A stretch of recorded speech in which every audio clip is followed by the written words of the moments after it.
Rory, welcome to the Abstrato Community Hub guest intro. I think that's the title we're going to give it. And just as we were talking offline, I don't know how to introduce you, because I don't want to be rude. Like, I'm a bit of a dinosaur. You've been around just as long as me doing software asset management, process work. You even worked back in the Federation Against Software Theft, just as I was there or kind of leaving. I think we might have done one or two conferences together. So I think I should introduce you by saying this is Rory. He knows everything there is to know about software and asset management. He's an absolute process guru. Probably much better than I ever was, even though I had Sam Century for a few years, and an all-round good egg. How's that for an intro? I mean, I'll just go now. I'll get my coat. That's fantastic. Thank you very much. I don't know what to say to that, but yeah, thank you. I think that more or less covers it without the emoluments that I think that would go in if I was introducing myself, perhaps. But yeah, thank you for the time. No, well, thank you, vice versa, for giving us the time. So I know you're incredibly busy at the moment, and I should say, yeah, I'm very excited to have you working on the platform, on the freelance platform, but also contributing to the community hub. The more and more I talk about the community hub with people in ITAM and FinOps, the more I get excited about the potential fusion of knowledge and understanding that we're going to share between the FinOps and the ITAM community. And you know, if you think of ITAM, you know, we've been around for a long time. We've seen cloud emerge. We've got a lot of the different battle scars. FinOps is kind of the new kid on the block. And one thing I really hope the community hub will do is bring these two communities together. And it's already starting. I was talking with Alex from Licenseware a couple of days ago and explaining that Anderson, who's a real FinOps guy, has been a cloud engineer for a few years. He's talking at FinOps X this November. We're working with him now. He's part of what we're doing at Abstrato. But a few weeks ago, came to me. He's like, "What is this IT asset management? I want to know a little bit more about it. Where can I go for more information?" I was like, "Right, sit down, Anderson. We're going to spend 2 hours with you." And I think that's what needs to happen. These two communities are definitely going to come together. And I think people like you, where you've got that full spectrum of understanding of the industry sector, but also from a process perspective, I know that you could probably talk longer than me about process, right? Maybe. No. You could definitely. And you probably talk more sense than logic. So on that note, this is all about Rory and your background and what you do. Can you give us two or 3 minutes on how you got into, because I know it would have been software asset management back in early 2000s. Can you talk to us about how you got into it, how you started, how you cut your teeth around the subject, and then kind of what you're doing now, please? Okay, so I think if I go back a little further, it's worth thinking about what I did at university, from the point of view that I did do a computing degree way back when at the University of Plymouth. God bless them, they had to put up with me there. But it was a course. They've actually retired the course now. It was called Computing and Informatics, and the idea was that you spent the first 2 years learning broad brush, or getting a broad brush appreciation of numerous topics, and that's where I developed my aversion to programming. So I knew I was never going to become a coder of any sort. I got the concepts and the models, but when it actually comes to putting fingers on keys and creating something, it just didn't quite translate. Yeah. But one thing that really did appeal to me was business and systems analysis, and that's where all the pieces just intuitively came together in my head. So fast forward to when I started in software asset management, that would have been sort of November 2007 when I started working for FAST.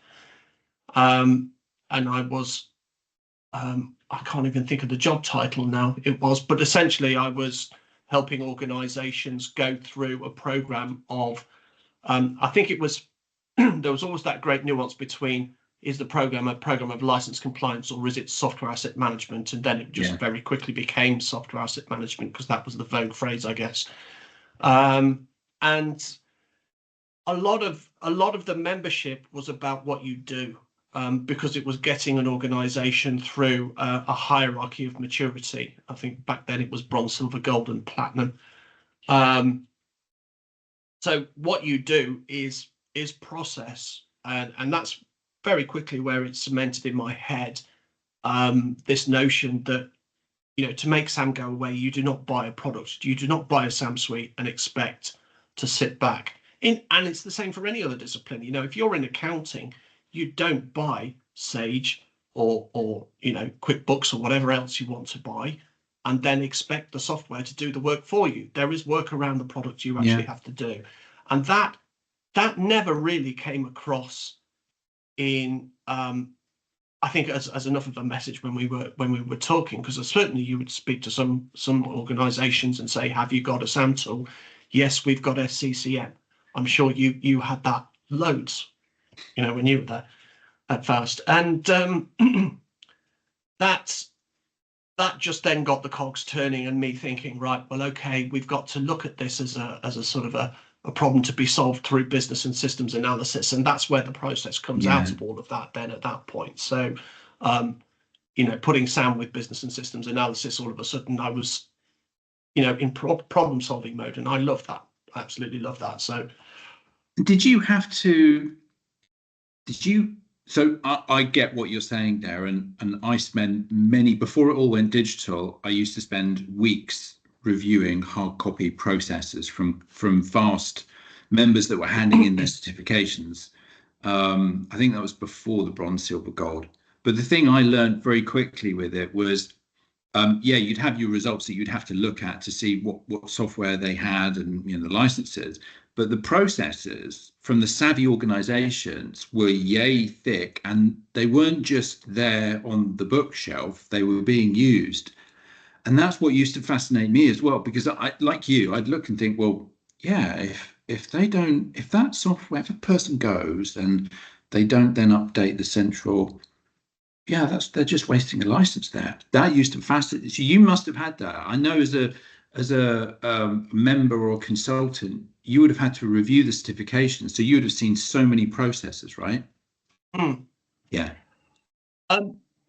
Yeah, no, my abiding memory of the FAST certification, I don't know whether I'm telling tales out of school or not, was we had this pro forma whereby you would assess the requirements of a submission, say around silver, to say that all these various processes were accounted for. But then we would have this product or tool that we would take to the clients and get them to, it was essentially a gap analysis. The gap analysis didn't correlate with the list of tick requirements for silver in the pro forma. So that was an odd thing for me. But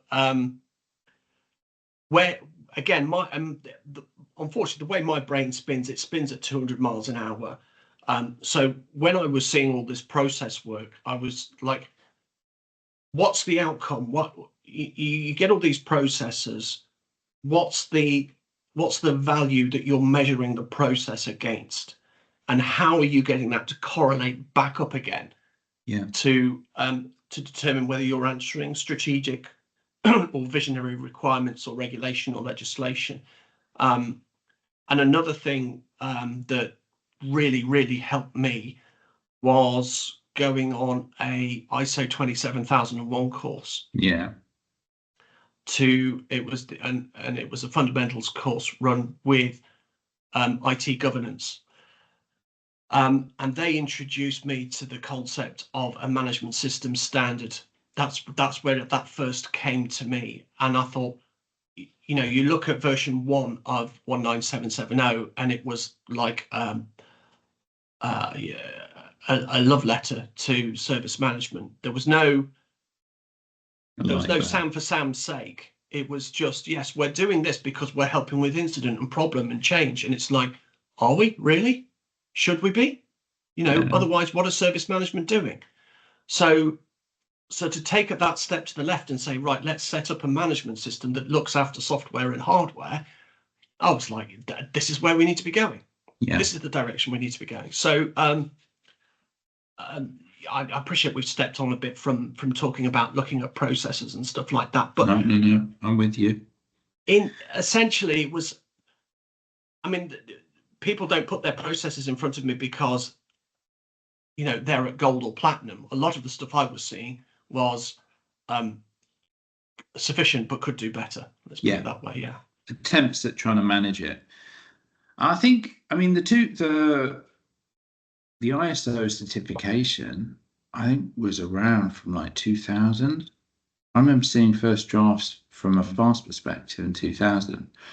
The interesting thing, maybe we have the title of this video, a love letter to ITSM. I like that analogy, or that link. The thing that's always fascinated me about process work is, in our world where software can't be seen and it's incredibly frenetic, and on top of that, you've got more and more commercial software coming into the marketplace and different ways of consuming it, the processes, or the requirement for process, entry, moving around, exit, I mean, I'm dumbing it right down there, but for those three areas, is just phenomenal. And I think we've already had a few conversations about this. The requirement that SaaS brings, just put FinOps to one side, you know, from a platform and tin perspective, and just look at SaaS software, which is the fastest growing sector of cloud and the biggest and the messiest. I think for you, the next 5 to 10 years, as organizations realize, the negative of not doing it a few years ago is you might be slightly under licensed. And for a lot of organizations, especially small, understandably, it's like, okay, well, we've got a network to go live, or we've got, you know, so that back office problem can, you know, we'll look at it another day.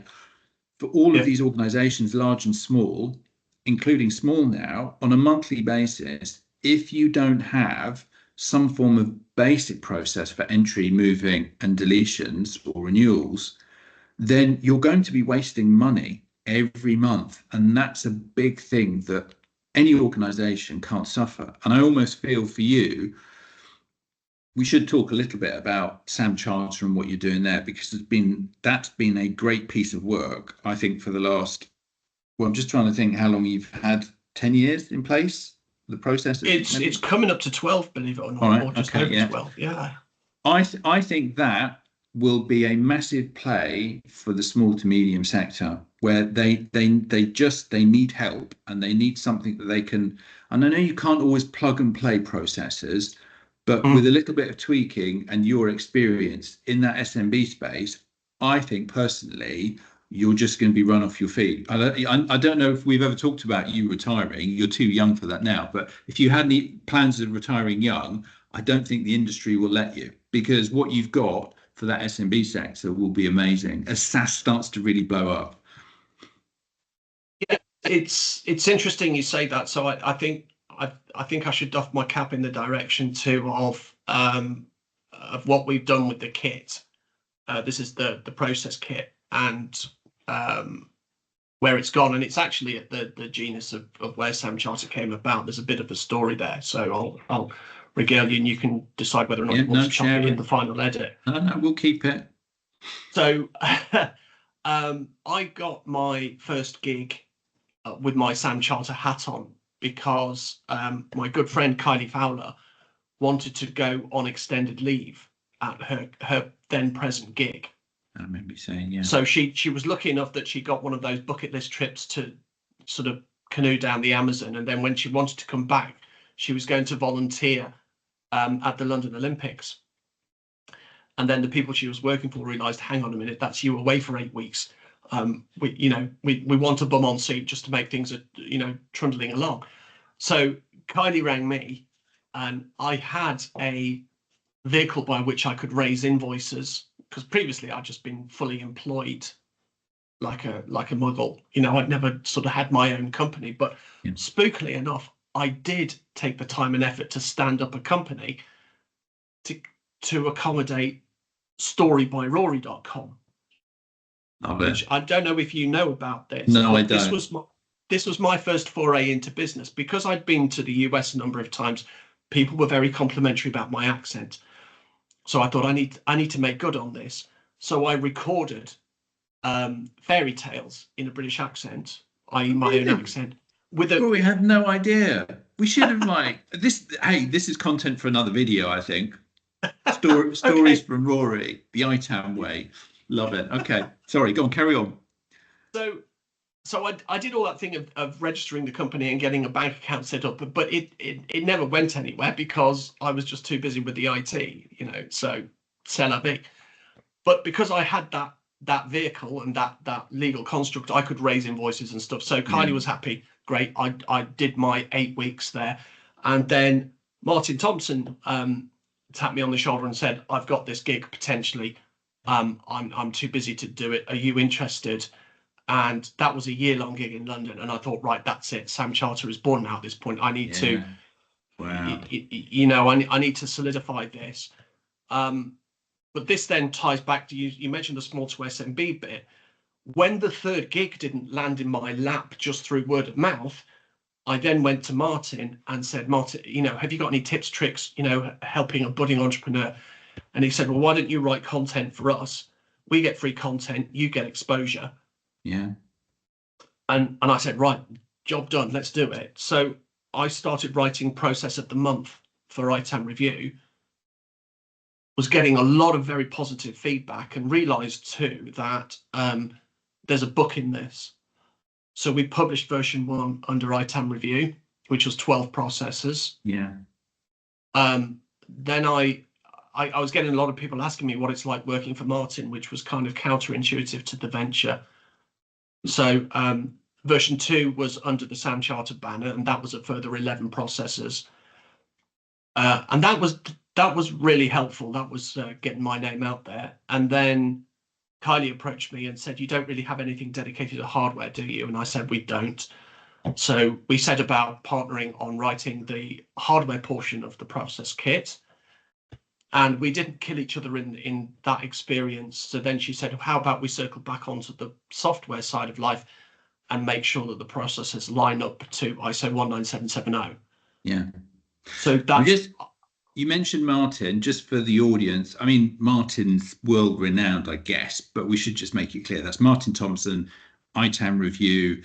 They've been doing amazing things in the world of ITAM, anything educational. Go and visit their website. It's itamreview.co.uk or something like that. It's itassetmanagement.net, believe it or not, is the URL, but you will get there. Interestingly, I introduced him to somebody the other day, and I introduced him as the Tony Soprano of ITAM.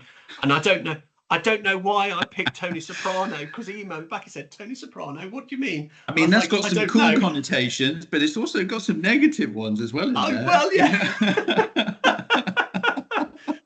So I'll just apologise now, because I never replied back to him on that one. So sorry, Martin. But yeah, hopefully it was just somebody famous and a character. So yeah, absolutely. Someone who's well known and respected. There you go. Absolutely. Yes. Well done. So that whole. Yeah, thank you. So Kylie approached me about doing the software asset management refresh, and I thought, you know what, that's going to be a quick 6-week sprint. 2 years later, and we did finish it.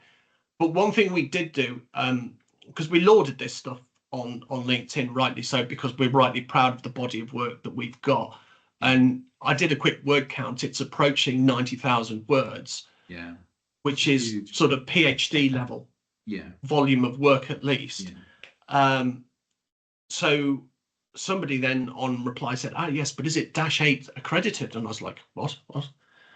And I didn't even realize in the 19770 family, there is a means by which you can accredit work to say it's in line with -1. Yeah.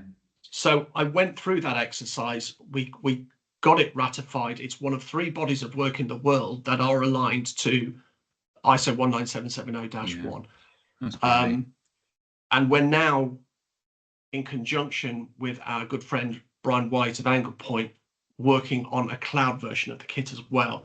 So we've got 25 processes modeled. We've now just got to, as of 4th of October, we've just got to do the wording around those 25 processes as well. To your point about SMBs, I think it's worth highlighting that obviously we sell these on the ITSM Accelerate website. That was going to be my next question, so thank you. It's great for organizations, big or small, because what you can do is you can parachute down from best practice. So if you are that enterprise organization and you realize you have those extra processes because you hop, skip and jump through everything with regards to regulation, legislation, you crawl over these things and you move with the force of a cruise liner or an aircraft carrier, then you can build upon what's there already. But if you are that SMB, you can strip away a lot of the stuff that you feel is superfluous, but still know you're dealing in the best practice world. Yeah. Not because there'd be nothing worse than starting with a blank whiteboard and saying, let's model a request process, let's model a procurement process, and putting in the hard yards to get to the point where you feel you can't go any further, when in reality you could reach for best practice and just parachute down. And it's always I think it's always tricky for smaller organizations. They want good processes, but they also have a daytime job. There's lots of things flying around, and they've got to be careful that when you're implementing a process, it could well be the best process, but the impact to that small organization in terms of the change, what's that going to require? Do I need 4 people to do that? Does that need to go off to vendor management? Okay, well, vendor management is me, the IT manager, because I'm kind of making the tea, sweeping the floor and doing everything. So it's always very hard for smaller companies to take those processes and just understand which ones are going to work for them. And I think potentially for you and your years of experience, that's where I'm hoping, as a freelancer on the Abstrato platform, you'll come into your own, where you'll be able to help organizations. But then selfishly, as a freelance ambassador on our community hub, you'll be able to help a lot of people that are coming into this for the first time and just need to know, what's the minimum? If I've got all these processes, what are the minimum ones that I can do and implement now, and they'll work for me? They'll have the biggest impact for me. Yeah. Positive impact, if you like. I think that'll be where you on the community hub and the platform will be able to really show your value, I think. Well, no, I'm happy to offer guidance in that regard, but I think you hit the nail on the head there. The processes you pick are the ones that are going to give you biggest value or ROI, if you want to get into acronyms. They're the ones that you put to the top of your list, because you know that's going to be fiscally valuable to you then at that point to do the right thing. What I would always say as well to any organization, large or small, is look where change is greatest, that you are ducking from, because it's like if you had a Navy analogy here. There's a mock-up of a ship called Havoc at HMS Raleigh, where they put you in this thing and they tip you upside down, and they have leaks coming in here, there and everywhere. And after the idea is that you attempt to make this thing waterproof, and invariably you fail. But one of the questions they ask you is, which is the hole you plug first? That's an interesting one. And the answer is, the guy asked me, and I said, any holes in the deck, because I assumed if you start filling up, you don't see the holes, therefore he said, not a bad answer, he said, but it's the most obvious one. It's the one which is letting in most water. So how did you miss that? You were in the Navy, weren't you? That's where that story comes from, right? You had a stint. I served 8 years in the Royal Navy, screwing up people's pay.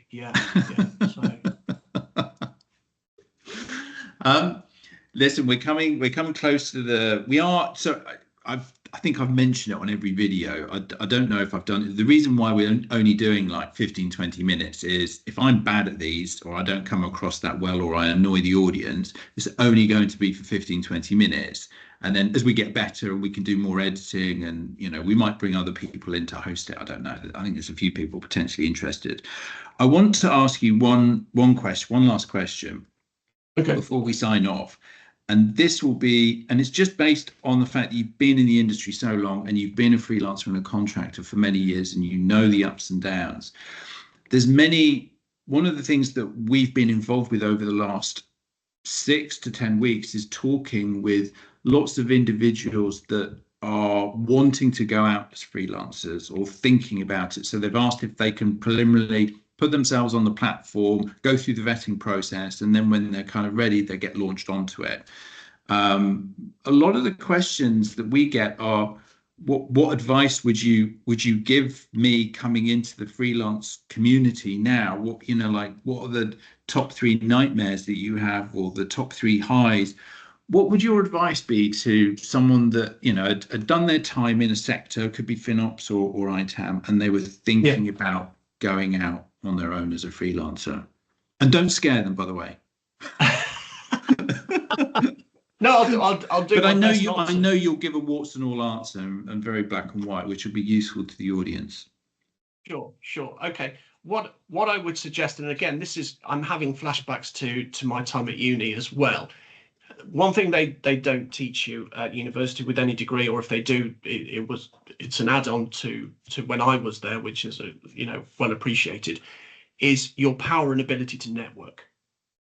So that thing of, say, for example, if you're a coder expecting to code something and thinking, build it and they will come.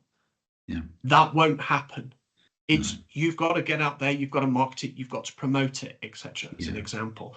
So try as well to have some sort of USP, unique selling point, that you can promote through what it is you do, so that you can demonstrate the value of your engagement. So that would be another one. So network, USP, stay flexible as well, because it could be that if you've got an idea by way of a solution or an offering, it could be that somebody only wants 50 or 60% of that. Yeah. Or 70%. They may not want the whole package that you potentially offer. Also, be prepared for dead time. Gaps. You'll be having conversations with people and things will be rolling along at a great rate of knots, and you're thinking, yes, I am, I'm a signature away from a contract and a payday, and things can just go quiet. Yeah. And if it does, don't be making voodoo dolls of the person who's gone quiet on you. It's just, it's too easy to do. But that is life, unfortunately. You don't know what other people are going through in life. And it could be professional, it could be personal. Yeah. Just roll with it and make sure you've got something else by way of a backup then to fall back on. That's really good advice. Really good. I think, if we're going to keep it to 3, because otherwise I'll just start ranting then at that point. So I think that's network, USP, and flexible. And roll with it. Yeah. They are. Do you know what? I couldn't agree more. The networking piece, having your USP. What do you love doing? What's your passion? And the flexibility side of it, I totally get that. And the voodoo doll bit, I also concur with that as well. That's an important. That's a funny one. You've got so many funnies in this video. We've got so much content for potential titles. Just listening and thinking about what you're saying there. The networking piece, I haven't. So for anyone watching this, I haven't paid Rory to say those 3 things, but it's the whole ethos of why we're starting this platform, is because we know there are so many good contractors and freelancers, yourself and lots of other people around the world. And the hardest thing is having the visibility. And, yes, there's LinkedIn and that's amazing, but it's not focused and specialist enough. Hopefully by having the Abstrato platform, people will literally be able to go on and go, I need this, I need process, I need to do it on this, this particular region or time zone. And those individuals will pop up. And so that whole idea of, the networking and having a USP is perfect. You couldn't have said it better than me. Well, you could have, you just did. Sorry. Right, we're gonna wrap it now, end it. I'll then kind of have this clunky, awkward pause where I try and click through and find the stop button. But I want to I want to thank you again for taking the time out to do this, for being the ambassador. If anyone wants to know a little bit more about what you do, could you just say your website again so that they can go there and find out more about you directly as well? Sure. So you've got a choice of two. Either you can go to samcharter.com, Yep. or if you're particularly focused on the product and you just want to get your hands on the kit, then go to itamaccelerate.com. Great. And I should plug our own platform. It's not live yet. Hopefully we go live in 4 or 5 weeks. But for those of you watching this, Rory will be on the Apstrato platform, and you'll be able to book his time, see his availability, and work with him in a closer format. So, right, Rory, thank you so much. And I'm going to look forward to hopefully doing a few more of these videos with you. Yeah, likewise. It'd be great fun. Thank you. All right. Thank you. Cheers.